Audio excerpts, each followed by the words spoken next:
আপন জনকে যে ঠকায় সে নিকৃষ্ট জালেম, নিকৃষ্ট জালেম, নিকৃষ্ট জালেম।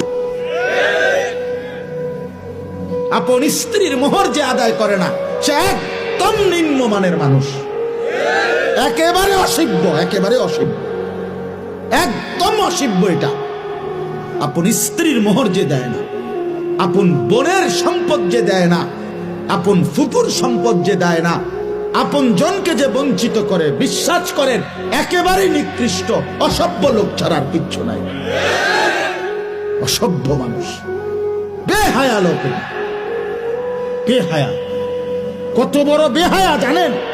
আপন বোন রে বলে নিবাগা, নিবাগা, তাইলে আর ভাই বোনের সম্পর্ক রাখতে না? হ্যাঁ, আমি জানি না, আমরা তো এই দেশের মানুষ, আমি জানি না, আমি কি শান্তির দেশে থাকি নাকি? নিবাগা তাইলে একবারে মানে সদ্ভুত করে নিগেবা, আর আইতা না, ভাই বোনের সম্পর্ক রাখতে না তাইলে। হ্যাঁ, এই 10 শতক নিবাগা। তার মানে কি বুঝাইতে চাইতেছে জালেমে?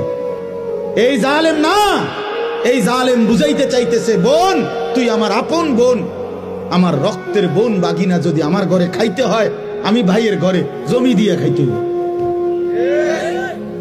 কি দিয়ে খাইতে হবে? জমি দিয়ে খাইতে হবে। কিন্তু গ্রামের মানুষ যদি খাইতে হয়, আমার ঘরে জমি দন লাগে না, এমনি খাইতে পারে। তুমি কি গ্রামের মানুষরে মেহমানদারি করাও না? কথা বলেন না কেন? তো তখন কি তার থেকে জমি নিছিলা? তো তারে খাওয়াইলা কোন লজ্জায়?